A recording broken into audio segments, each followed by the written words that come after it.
এতটা নড়বড়ে ছিল না। ও মা গো, ঠাকুর ঠাকুর ঠাকুর ঠাকুর, রক্ষে করো আমাকে, রক্ষে করো, রক্ষে করো। আরে আমাকে দাগা দিয়ে নদীর ওই পারের ধানি জমিটা কিনে তো নিলি মিঠাই, এখন ওই পারে কি করে যাবি বললি কি?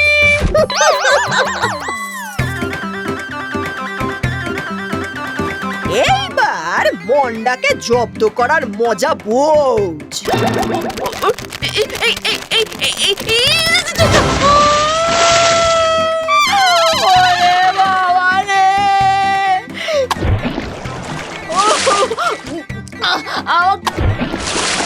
আমি জলে পড়ে গেছি গো। কি কাণ্ড রে! দাঁড়া দাঁড়া দাঁড়া, নে নে নে, এইটা ধরে পারে উঠে আয় দেখি, উঠে আয় উঠে আয়।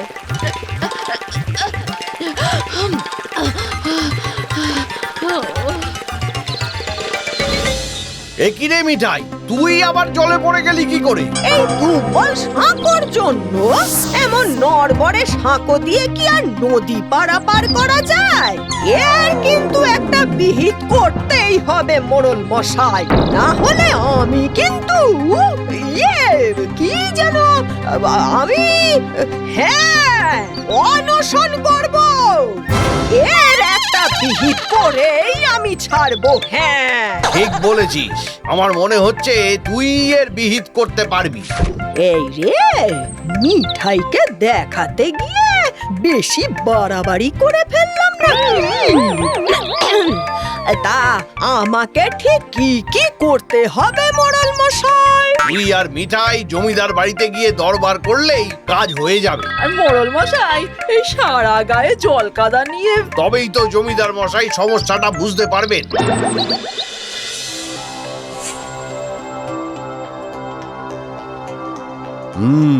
বুঝলাম, কিন্তু সমস্যাটা হলো এই যে নদীর একদিকটা আমার হলেও অন্য দিকটা তো বোতল বাবুর জমিদারি।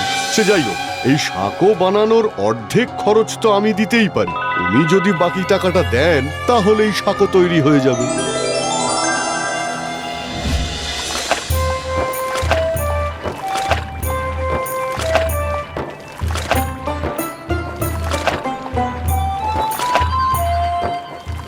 ও মাঝি দাদা, বলছি জমিদার বাড়িতে গেলে ওই বোতল বাবুকে পাবো তো? আরে পাবে না কেন? না মানে উনি তো জমিদার বাড়ির আশেপাশেই ঘুরঘুর করেন আর রাত হলেই ফিরে আসেন।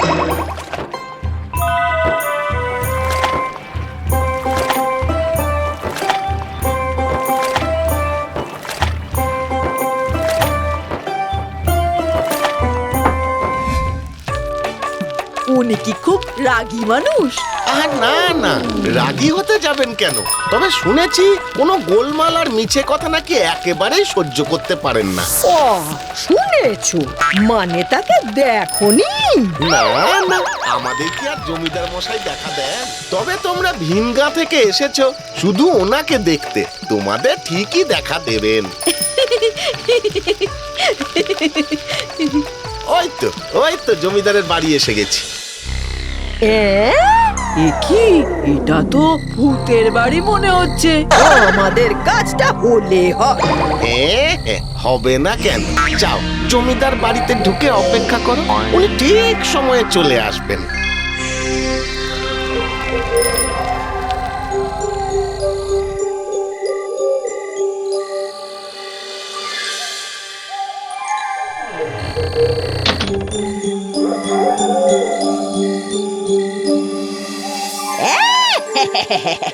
আমার তো বাবু মনে হচ্ছে এই বোতল বাবু একটা হারকে ফোন।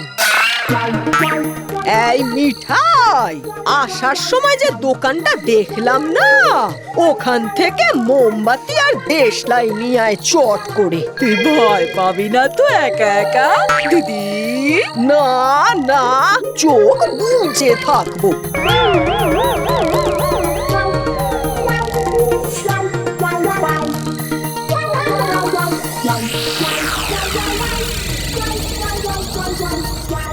আরে হ্যাঁ হ্যাঁ, জমিদার বাবু ঠিক ফিরবেন। আসলে চারদিকের এত ঝামেলা তো, মারামারি আর মিথ্যে কথার ফুলঝুরি গো, সেই সব থামানোর কাজেই তো উনি ঘুরে ঘুরে বেড়ান। কিন্তু ওনাকে চিনবো কি করে?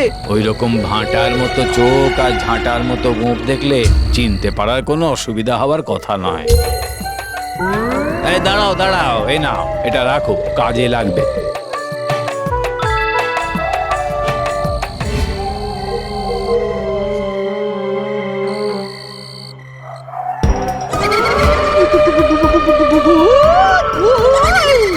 ওরে বাবা রে!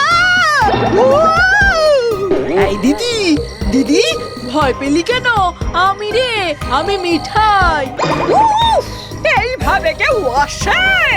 আরে তুই বলেই ভয়েই মরে যেতাম। তোর কোনো বুদ্ধি শুদ্ধি কি নেই রে মিঠাই? হ্যাঁ?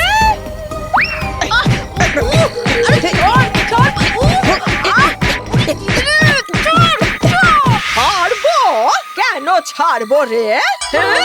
শেষ করে দেবো, একেবারে শেষ করে দেবো।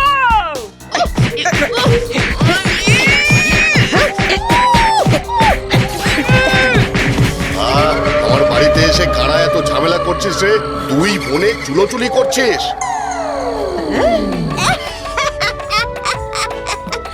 না না, চুলি কেন করবো? মানে আচ্ছা দাদা, আপনি কি বলতে পারেন যে বোতল বাবু কোথায়? এই দিদি, আমার মনে হয় এই কথার সময় এত কথা বলিস না। হ্যাঁ, তো আমি বলছিলাম যে কোথায় গেল রে লোকটা? এই তো ছিল। হ্যাঁ, তাই তো। ভূত নয় তো?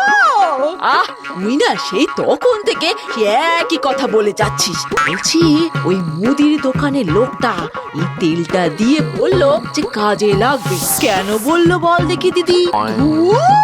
রাখতো তোর তেলের কথা, রাত হয়ে যাচ্ছে, আমার খিদেও পাচ্ছে। এই দিদি, আমার মনে হয় এটাই বোতল বাবু। দোকানি বলছিল বোতল বাবুর নাকি ভাঁটার মতো চোখ আর ঝাঁটার মতো গোঁপ, আর সে নাকি কোন রকম ঝামেলা হতে দেখলেই হ্যাঁ বুঝেছি, এই তোর জন্যই বোতল বাবু রেগে চলে গেল। কি এত বড় কথা? আজ তোর একদিন কি আমার একদিন?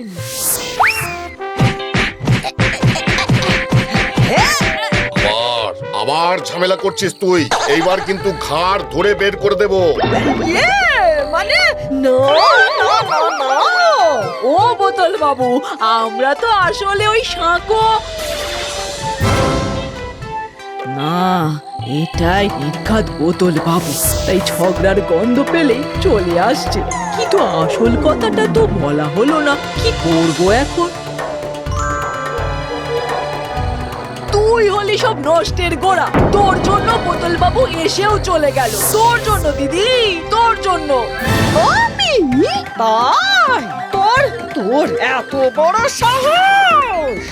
তবে রে বেয়াদব বুড়ি, আমার বাড়িতে এসে ঝগড়া করছিস আর সমানে মিথ্যে বলে যাচ্ছিস। তোকে আমি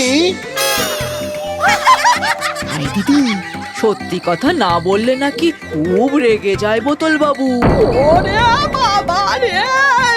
হ্যাঁ, আমি সত্যি বলছি, আমি সব স্বীকার করছি। মিঠাইকে শায়েস্তা করতে আমি সাঁকোটা ভেঙে দিয়েছিলাম। আমি কথা দিচ্ছি, ওটা আমি নিজের টাকা দিয়ে সারিয়ে দেব। হ্যাঁ, আর না করলে আমি তোর ঘাড় মোটকে দিয়ে আসবো। ওরে বাবা রে!